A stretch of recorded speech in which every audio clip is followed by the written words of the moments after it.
Y mira, para que no haya excusa, porque los seres humanos somos así, somos olvidadizos, se nos olvidan las cosas. Pero para que no haya excusa en nosotros, mira lo que dice el versículo 16. ¿Cómo dice? Porque escrito está. O sea, por tanto, ceñid los lomos de vuestro entendimiento. Sed sobrios y esperad por completo en la gracia que se os traerá cuando Jesucristo sea manifestado. Como hijos obedientes, no os conforméis a los deseos que antes teníais estando en vuestra ignorancia, sino como aquel que os llamó es santo, sed también vosotros santos en toda vuestra manera de vivir, porque escrito está: sed santos, porque yo soy santo, dice el Señor. ¿Alguien da gracias a Dios por la palabra? Amén. Damos gracias a Dios por su palabra. Bendito el Señor. Se pueden sentar, amados. Y dice: ceñid los lomos de vuestro entendimiento. Es decir, gloria al Señor, que lo que hemos aprendido, lo que tenemos el entendimiento en el raciocinio de las cosas que Dios hizo en nosotros, aleluya, debemos ceñirnos en el cinto, en el lomo, la certeza y la confianza de que el que nos llamó es santo y espera que usted y yo también seamos santos, porque Él nos limpió de todo pecado. Bendito el Señor. Y algo interesante, dice: sed sobrios. La sobriedad es fundamental en la vida del creyente. Nuestro caminar debe ser sobrio. Bendito sea el Señor. Y dice que esperemos por completo en la gracia que será traída cuando Cristo sea manifestado. ¿Y cuál es esa gracia? La gracia de la redención que usted y yo gozamos el día de hoy. Dice que esperemos por completo hasta que se manifieste el príncipe de los pastores, Jesucristo, el que murió en la cruz del Calvario. Alabado el Señor. Mi alma alaba a Dios. Dice: como hijos obedientes, no nos conformemos, aleluya, ay santo, a los deseos que antes teníamos cuando andábamos en ignorancia sin conocimiento del Señor. Porque es una lucha entre la carne y el espíritu.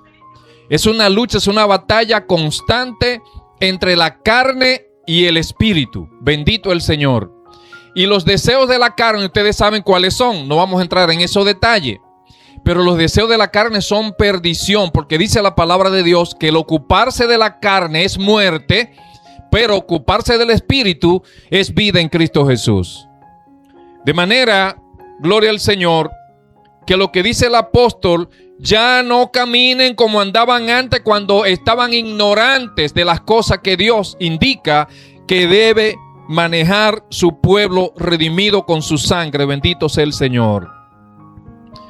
Y tenemos ejemplo, y dice el versículo 15, sino que como aquel que os llamó es santo, aleluya, nosotros también tenemos que ser santos en toda nuestra manera de vivir. Aleluya. ¿Cuántos tienen un santo que lo llamó? Alabado el Señor. O sea que lo que exige el Señor y se pone a Él mismo como ejemplo, dice: como el que lo llamó es santo, vosotros también sed santos en toda vuestra manera de vivir. Eso significa, gloria al Señor, que yo debo ser santo en la casa, debo ser santo en el trabajo, debo ser santo en la escuela, debo ser santo en el barrio, y donde quiera que me mueva yo tengo que ser santo, porque el que me llamó es santo. Bendito sea el Señor. Gloria al que vive para siempre. Amados, Dios es bueno.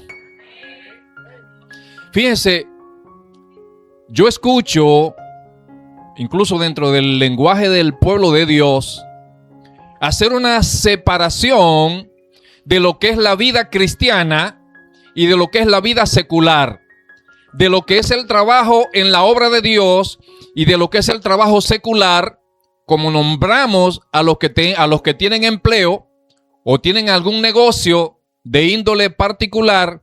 Entonces se hace como una separación de un hecho y otro. Y yo siempre he tenido mi reserva en ese sentido. ¿Sabe por qué?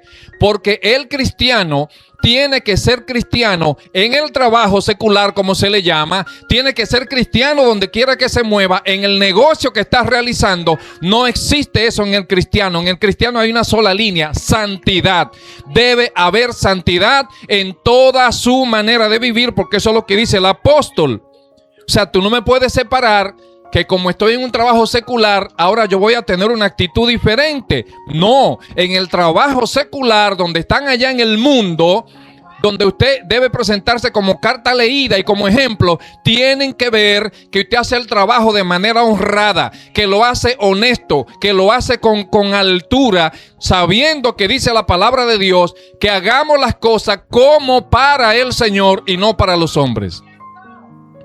El que no tiene conocimiento de Dios, que no es el caso nuestro, porque dice aquí que no actuemos como éramos antes en nuestra ignorancia, sin conocimiento de Dios. El que no tiene este conocimiento, si el supervisor le deja una tarea para que desarrolle en la empresa, se la pasa pasillando de allá para acá, de aquí para allá, porque el supervisor no lo está mirando. Aprovecha para hacer su llamada, que voy para el baño, que entonces se ponen a chatear y muchísimas cosas más. ¿Por qué? Porque actúan bajo su ignorancia. Pero usted y yo, hermano, tenemos el temor de Dios y tenemos que hacer las cosas mejor aún si el supervisor no está ausente, sabiendo que los ojos del Señor ven y examinan y esperan una buena conducta suya. Usted tiene que ser ejemplo. Bendito sea el Señor. ¿Cuántos pueden alabarle? Aleluya. O sea, usted no puede separar la santidad en una cosa y en otra. El cristiano lavado con la sangre de Cristo es santo en todo tiempo, en toda manera de vivir. Es santo cuando está molesto con la esposa. Usted no puede darle desenfreno a la lengua y acabar con la esposa. No, hermano, no. O viceversa también, porque se da el ejemplo. Es en toda nuestra manera de vivir. Van a venir diferencias, van a venir situaciones, pero en la corrección debemos controlar la lengua. Dice la palabra: bienaventurado el varón que puede frenar eso, hermano. Y es tan terrible el tema de la lengua que dice, alabado sea el Señor, que la lengua es contaminada por el mismo infierno y que la lengua aún contamina la rueda de la creación. Bendito sea el Señor. Entonces tenemos que tener cuidado. Bueno, anoche hablaban precisamente de ponerle modo avión a la lengua. Bendito sea el nombre de Jesús. ¿Cuánto alaban a Cristo? Y mira, para que no haya excusa, porque los seres humanos somos así, somos olvidadizos. Se nos olvidan las cosas. Pero para que no haya excusa en nosotros, mira lo que dice el versículo 16. ¿Cómo dice? Porque escrito está. O sea, no hay ignorancia, no se puede alegar desconocimiento. Está escrito. Dice, porque escrito está: sé santo, porque yo también soy santo. Bendito sea el Señor. ¿Cuánto pueden adorarle? Y es la exigencia, hermano. Miren, esta mañana en la escuela dominical se debatía un tema que tiene mucho que ver con esto. De hecho, también en la doctrina se estaba debatiendo un tema sobre las relaciones amistosas. Hay que tener cuidado con eso. Porque decía, incluso el mensaje decía, parte del mensaje, que, bueno, uno dice, bueno, no te estoy diciendo que te apartes del mundo, porque lo que hemos visto en nuestro Señor Jesucristo es que cuando Él vino, se acercaba a las prostitutas, a los ladrones, a todo el mundo, a llevarle la palabra. Pero una cosa es usted cumplir la obra misionera y hacer la labor a la cual Jesucristo le llamó, a usted vivir en una cofradía con el mundo. Porque dice la palabra de Dios que el que es amigo del mundo, entonces se constituye enemigo de Dios. Y cuando usted anda en esa convivencia, en esa coinonía tan profunda con el mundo, hay un punto, dice la palabra y decía el mensaje, gloria al Señor, que andarán dos juntos si no estuvieran de acuerdo. Entonces hay cierto punto de convergencia cuando usted anda en el mundo. ¿Qué quiere decir eso, hermano? Que usted tiene que ir ahí a la esquina, sí, y predicarle la palabra y decirle, mira, Cristo te ama, Él puede cambiarte, lo hizo conmigo, lo puede hacer en tu vida. Deja ya de vivir en la ignorancia, deja de vivir en esa manera. Y usted está ahí, le está predicando, y eso es correcto. Pero de ahí a usted quedarse ahí, a ser partícipe de las obras del mundo, ahí hay peligro, hermano. Dios no lo llamó a eso, bendito sea el Señor. Tenemos que ser santos en todo tiempo, bendito sea el nombre de Jesús. Y esta mañana, gloria al Señor, se debatía un tema que yo siempre lo pongo de ejemplo. ¿Sabe que uno en este trabajo pastoral, una de las cosas que sufrimos los pastores es que estamos bregando con personas adultas muchas veces, la mayoría, y déjeme decirle, y lo digo por mí y lo digo por todo, porque somos personas, a nadie le gusta que lo corrijan, a nadie le gusta eso. Pero hay que seguir haciéndolo, bendito sea el Señor. ¿Sabe por qué? Porque una vez somos ejercitados en la corrección, esta produce fruto apacible de arrepentimiento y una transformación en la persona. Y la Biblia dice que el Señor al que ama, lo corrige. Bendito sea el Señor. Entonces, esta mañana se discutía precisamente algo que contempla el apóstol Pablo en la carta que le envía a los Gálatas, versículo 2. Hermano, hay que cuidarse porque somos ejemplo. Dios nos llamó para ser ejemplo de los de allá afuera. Bendito sea el Señor. Y nuestro caminar debe ser el adecuado. Nuestro conducirnos debe ser el adecuado. No podemos andar como anda el que no tiene conocimiento de Dios. Usted tiene que ser honesto en sus negocios. Tiene que ser justo en sus negocios. Mire, y aunque sea contrario a usted, si usted dio su palabra, nuestro sí es sí y nuestro no debe ser no. Ahora, no se apresure a proferir palabra, porque yo siempre he dicho, cuídese de las emociones. A veces de manera emocional decimos algo y después queremos como refrenar. Eso no es de Dios, eso no es del pueblo del Señor. Porque somos como las olas del mar. Hoy vamos aquí, mañana vamos allá. Tenemos criterios diferentes. El pueblo de Dios se maneja con la guianza y la sabiduría del Espíritu Santo de Dios. Y el tema que se discutía, y hablando de la corrección, tú te ganas la animadversión de algunos. Y es lo que se sufre. Pero hay que seguir haciéndolo. ¿Sabe por qué? Porque si yo te amo y veo que estás mal, debo llamarte para que haya corrección en tu vida. Para que juntos, cuando suene, cuando se manifieste, como dice aquí, el príncipe de los pastores, podamos subir al encuentro con nuestro Señor Jesucristo. No podemos actuar como Caín, que se le pregunta, ¿dónde está tu hermano? Y la respuesta soberbia de este hombre fue, ¿acaso soy yo guarda de tu hermano? Sí, tú eres guarda de tu hermano. Si lo amas y está lleno del amor de Dios en tu vida, tienes que amar a tu hermano y guardarlo, porque es tu hermano en la fe. Bendito sea el Señor. Y Pedro, que cayó precisamente anoche, se decía también que se le ponga modo avión a la hipocresía. Hermano, eso no es del pueblo de Dios. El pueblo de Dios tiene que ser sincero y transparente, porque estamos emulando a Cristo, el dador de la vida. Bendito el Señor. Pedro, habiendo tenido un encuentro directo con el Señor Jesucristo, aleluya, siendo llamado y formado por el mismo Señor Jesucristo, entonces comenzó en su altura, comenzó a creer que tenía libertad de hacer algunas cosas. Somos libres, pero no podemos caer en el libertinaje. No podemos hacer de la libertad que Cristo nos dio una vida de libertinaje, sino actuar como libres en Cristo Jesús. ¿Cuántos son libres en Cristo? Y Pedro, dice la palabra, gloria al Señor, que comenzó a quererse ganar la gracia de todo el mundo. Yo no sé, puedo argumentar quizás, la Biblia no lo dice, pero hay personas dentro del pueblo de Dios que quieren hacerse gracioso con los demás con propósitos específicos, dejando detrás el propósito de Dios para su vida. Esto no es para ser gracioso con la gente. Esto es para estar en cuenta con Dios, el que te llamó. Bendito sea el Señor. Y Pedro, que aparentemente pudiera ser, tenía algún propósito particular, quería ganarse el favor de los judaizantes y de los gentiles también no judaizantes. Entonces, Pedro, que era conocedor de esa ley, de esa ordenanza, ¿verdad? Dice que cuando estaba con los gentiles, entonces Pedro se ponía el traje de gentil y comenzaba a actuar como los gentiles.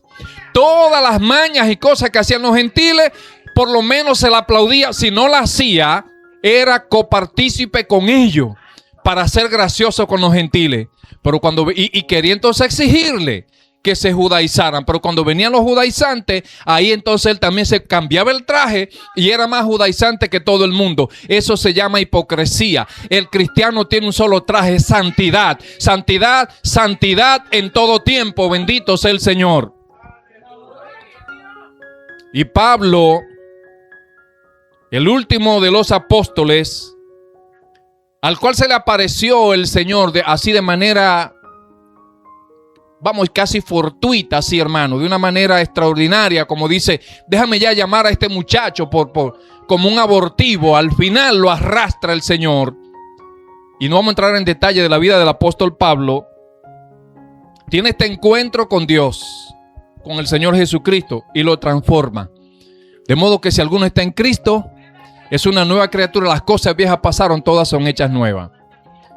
Y él está observando a Pedro en su actuar, y lo ve y lo observa, y yo me imagino que ora por él, porque eso hace el cristiano.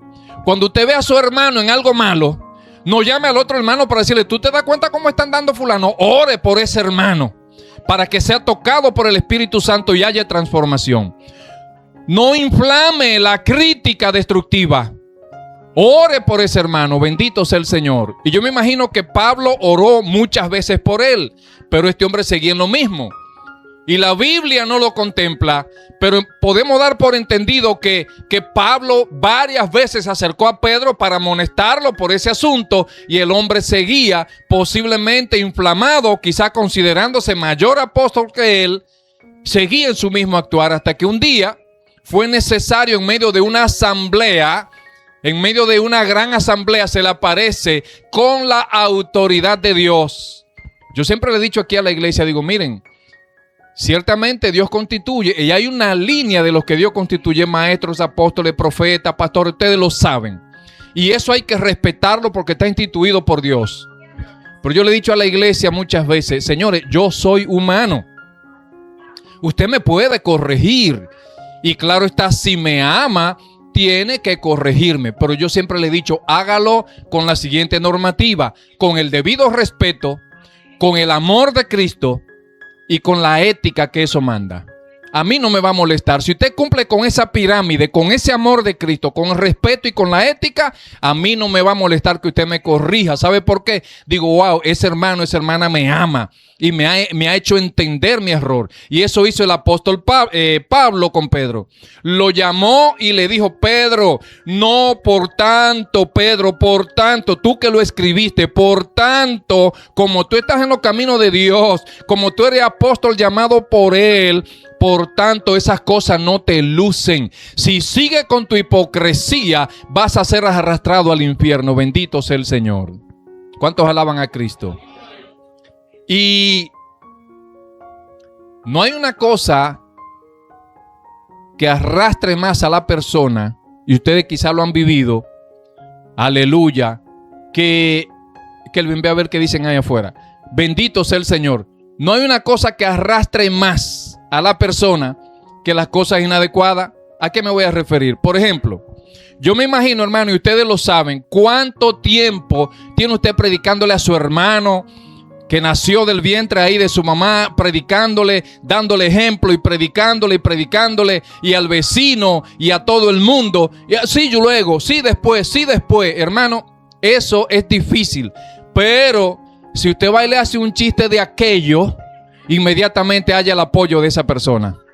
Inmediatamente corroboran con usted. O sea, lo que es malo, la gente lo absorbe rápido y lo recibe. Y eso estaba haciendo Pedro. Con esa hipocresía, dice que había arrastrado incluso a Bernabé y una gran cantidad más de hermanos. No hay una cosa que atraiga más a la gente, hermano, que las cosas prohibidas, que las cosas que Dios no quiere que se hagan. El mal está siempre ahí, está sembrado y la gente se enfoca mucho en eso. Usted no se lo gana fácil, pero si le hace un cuento de esos raros, si lo invita a una bacanería de esas raras, a beber o a cualquier cosa, inmediatamente usted ve que ahí están presentes. Pero usted y yo tenemos que ser diferentes. Bendito sea el Señor. Alguien que siempre estuvo ocupado, gloria al Señor, en llevar esa consejería fue el apóstol Pablo. Bendito sea el nombre de Jesús. Y le quiero leer una porción de la palabra por aquí. Gloria al Señor. ¿Cuántos pueden alabarle? Dios es bueno. Y yo sé, amados, que se hace un poco difícil, gloria a Jesús, cuando este tipo de mensaje lo tenemos, pero hay que predicar la palabra de Dios. Bendito sea el Señor. ¿Cuántos le alaban? A Timoteo, gloria a Jesús, Pablo le da el siguiente consejo, porque usted y yo tenemos que ser ejemplo en todo, hermano. Estamos llamados a testificar de la grandeza de Dios. Timoteo, Pablo le dice a Timoteo, en el capítulo, en la primera de Timoteo, capítulo 4, versículo 12, dice, gloria al Señor, dice la palabra de Dios, aleluya. Mira cómo dice. Déjame ver, primera de Timoteo 4:12, sí, 4:12, aquí está. ¿Cómo es mi vida? Ay, que yo estoy en la segunda, ¿qué es lo que me pasa? Léelo, mi vida, léelo. Ah, bueno, yo pensé que tú lo tenías, pero ya yo lo tengo por aquí. Oye, bien, es que ya se lo sabe de memoria. Dice por aquí, sí, primera, capítulo 4, yo estaba en la segunda. Dice, ninguno tenga en poco tu juventud, sino sé ejemplo de los creyentes. Oye, ¿en qué? ¿En qué debe ser ejemplo tú, hermano de Dios? Dice, hermano, lavado por la sangre del Cordero. Dice, sé ejemplo de los creyentes en palabra. ¿Es mi palabra lo suficientemente pura y sincera? En conducta.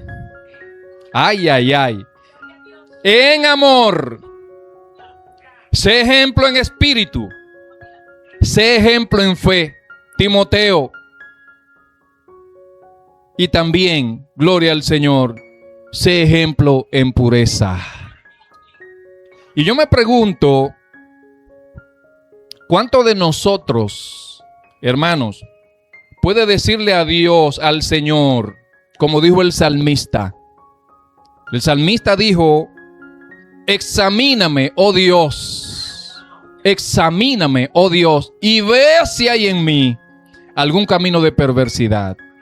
¿Cuántos de nosotros estamos en la condición de presentarnos delante de Dios y decirle, Dios mío, examíname?